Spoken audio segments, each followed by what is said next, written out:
Olá, tudo bem? Vocês estão bom? Eu espero que vocês estejam bem. Bom, nesse segundo episódio do Trocando Ideias eu vou falar com vocês sobre eleições 2020. Bom, primeiro de tudo, já é de conhecimento geral que a gente tem eleições municipais esse ano, né? Então, para vereador e prefeito.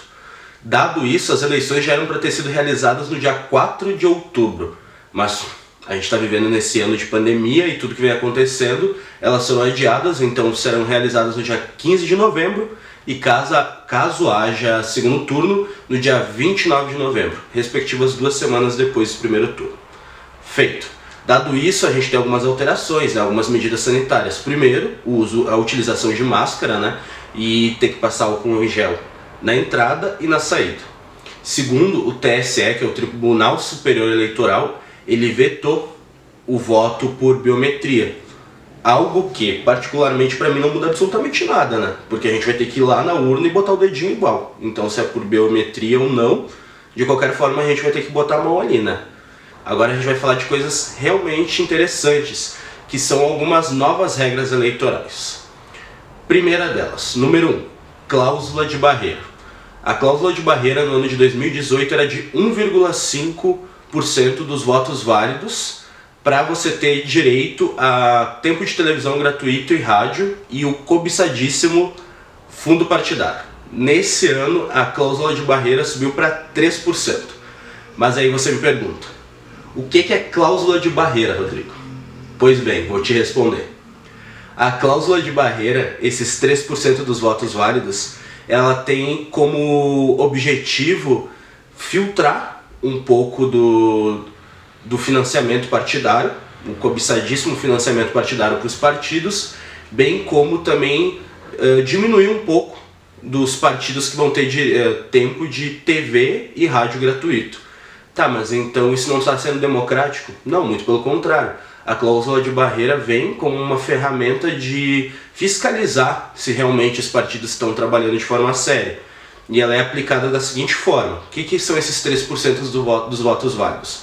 Primeiro, que você tem que ter em 9 estados, 1/3 das uniões federativas. Logo, se a gente tem 27 estados, 1/3 é 9. Segundo ponto, 3% desses votos válidos. Vamos imaginar que em 9 estados tem 1.000 votos válidos. Cada estado tem 1.000 votos válidos. Desses 1.000 votos válidos, 3% é 30. Então, esse determinado partido ele tem que ter feito pelo menos 30 votos desses 1.000 votos válidos em 9 estados diferentes, para aí sim ele ter direito a televisão e rádio gratuito e também o financiamento partidário. Então, segundo, vamos lá? Coligações. Mas o que são as coligações? Primeiro de tudo é importante a gente entender. A gente tem 2 tipos. Coligações majoritárias e coligações proporcionais, ou tínhamos pelo menos. As coligações majoritárias é quando um grupo de partidos se une para eleger um determinado candidato. Por exemplo, nesse ano a gente tem eleições municipais, então é comum que um grupo de partidos se unam para lançar um determinado candidato a prefeito, certo? Coligações proporcionais, aquelas nas quais deixaram de existir. Bom, o que eram as coligações proporcionais? Era quando um grupo de partidos se unia e lançava um conjunto de candidatos, por exemplo, nesse ano de eleição municipal, a vereador. Mas qual o problema das coligações proporcionais? Beleza, vamos criar uma situação hipotética. A gente tem o partido A, B e C, beleza? O partido A, B e C se unem numa coligação. E aí eles têm direito a 30 candidatos. Vamos pensar que o partido A lança então 25 candidatos, o partido B lança 4 candidatos a vereador e o partido C lança 1 candidato a vereador.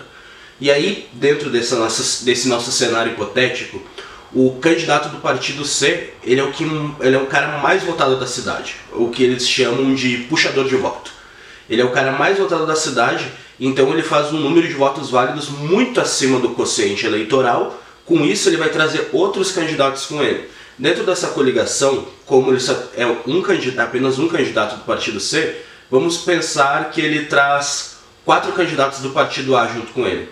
Mas aí a gente tem um problema, porque o eleitor que votou no candidato do partido C acredita na ideologia daquele partido, no plano de governo daquele partido, naquele projeto de pensar, e aí os candidatos do partido A, que ele puxou junto, não têm a mesma ideologia do eleitor do candidato C, não acredita nos mesmos planos de governo.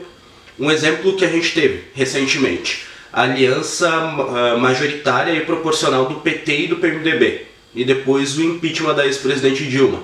Isso foi um exemplo de aliança, de coligação proporcional, onde eles fizeram um grupo de partidos, lançaram um número de deputados, mas não necessariamente esses deputados se mantiveram fiéis à linha de pensamento da ex-presidente Dilma e do Partido dos Trabalhadores. O que ocorreu?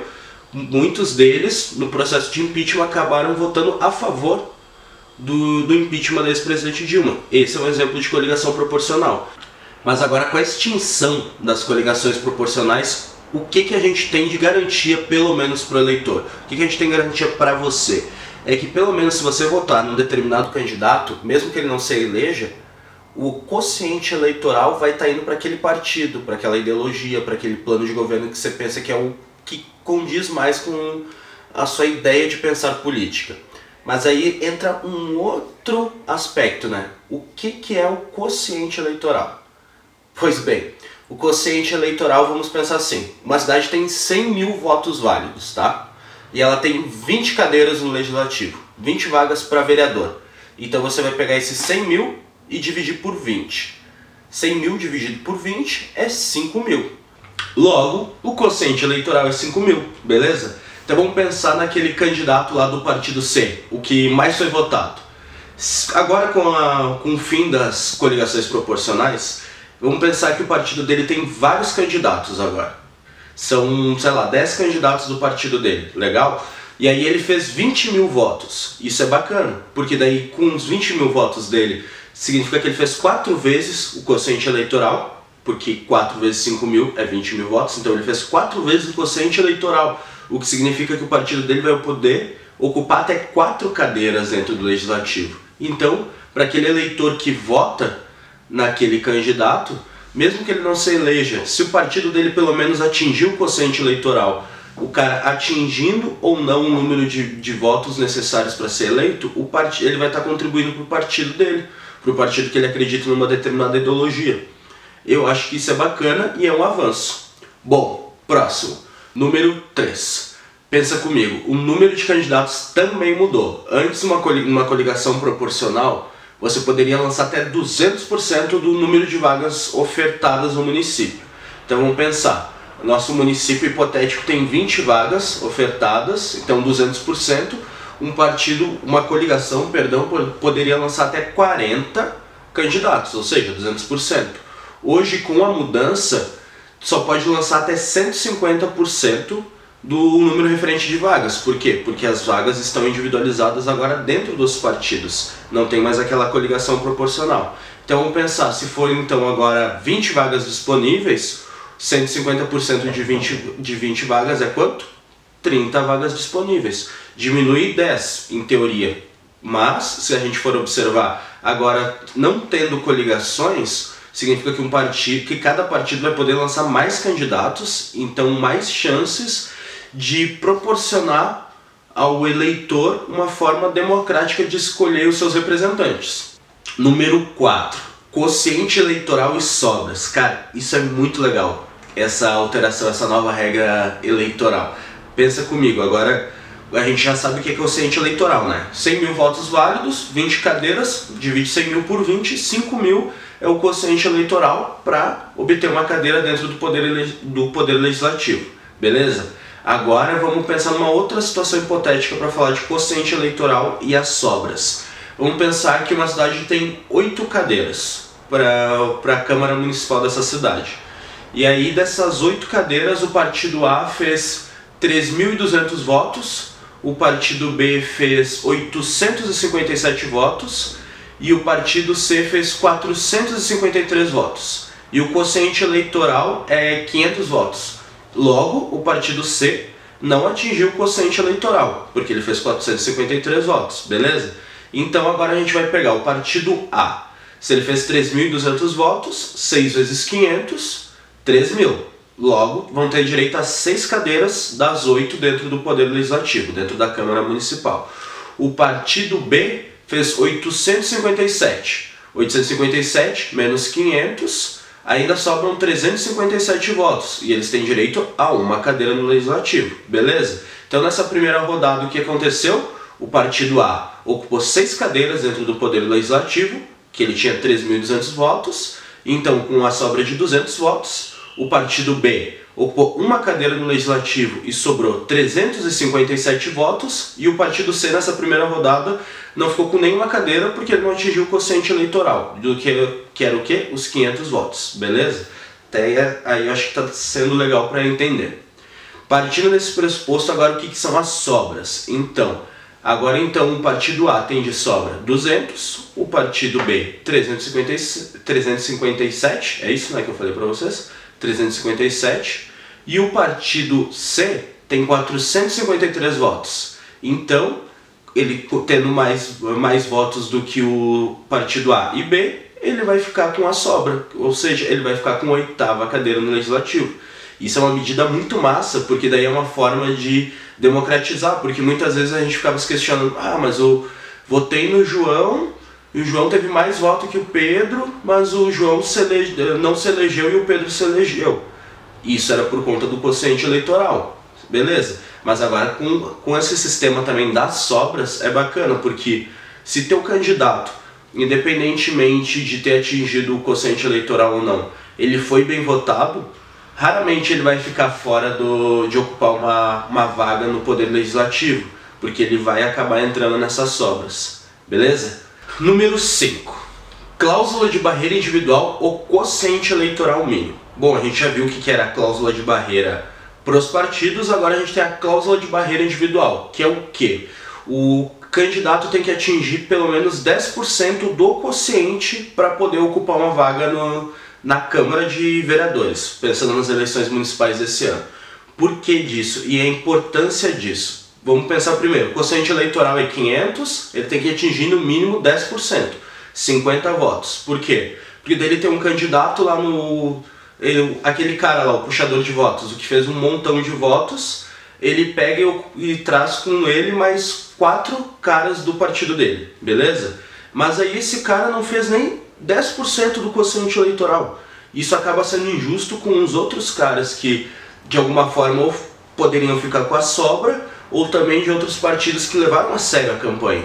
Mas daí, porque ele se beneficiou do puxador de voto do partido dele e entrou, sem ter feito pelo menos nem 10% do quociente eleitoral. Por isso, a cláusula de barreira individual, que eu acho bem bacana também, que é uma forma de filtrar realmente se o candidato tem alguma representatividade na comunidade e se ele realmente está engajado com isso tudo, né? Beleza. Número 6. Limite de autofinanciamento. Bem interessante também. Pensa, o teto de gastos de uma cidade é 1 milhão para o candidato a prefeito. O máximo que ele vai se poder autofinanciar é 100 mil, 10% é o limite de autofinanciamento. Isso é uma forma também de regularizar e transformar a campanha mais igualitária, o financiamento mais igualitário entre os candidatos. Número 7, e bem interessante, só que eu vou estar falando aqui para vocês nesse vídeo e eu não sei se realmente vai virar até o dia das eleições. Por enquanto está em vigor, que é a participação orçamentária de negros e pardos no fundo partidário dos seus partidos. O que isso significa? O TSE determinou em agosto que a partir de 2022 os candidatos negros e pardos têm acesso de forma igualitária ao Fundo Público de Financiamento de Campanha. O que isso significa, Rodrigo? Então, vamos lá. Se um partido tem 10 candidatos e 3 deles são negros, então 30% dessa verba, desse Fundo Público de Financiamento de Campanha, tem que ser destinado para essa população negra, para esses candidatos negros, perdão. Beleza? Estamos entendidos até aí? Mas aí tem uma outra situação. O ministro do STF, Ricardo Lewandowski, falou, não, mas isso é uma medida de promover igualdade, a gente já pode começar agora em 2020. Os partidos podem distribuir essa grana, esse fundo partidário de forma mais igualitária. Então vai ficar vigente a partir de agora, de 2020, para essas eleições.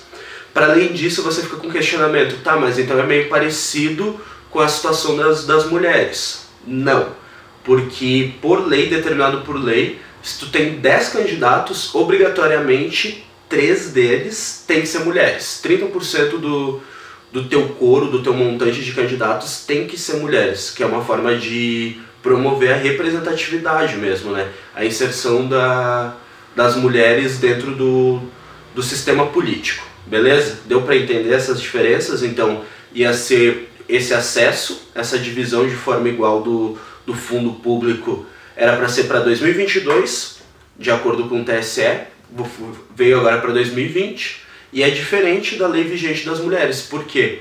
Porque da mesma forma que tem que ser distribuído de forma igual, se existem 3 negros dos 10, 30%, não existe obrigatoriedade de ter candidatos negros. Mas, de alguma forma, já é um avanço para quê? Para a gente conseguir distribuir essa verba de forma igual e, de alguma forma, democratizar um pouco o nosso poder legislativo, né? Claro que isso tudo eu estou falando de uma forma bem idealista, mas mesmo assim ainda é uma perspectiva de progresso. É isso, gente. Essas são as novas regras eleitorais, esses trâmites. Espero que vocês tenham curtido. Espero que eu tenha conseguido democratizar essas informações para vocês também, tá bom? Um beijo e até o nosso próximo Trocando Ideias.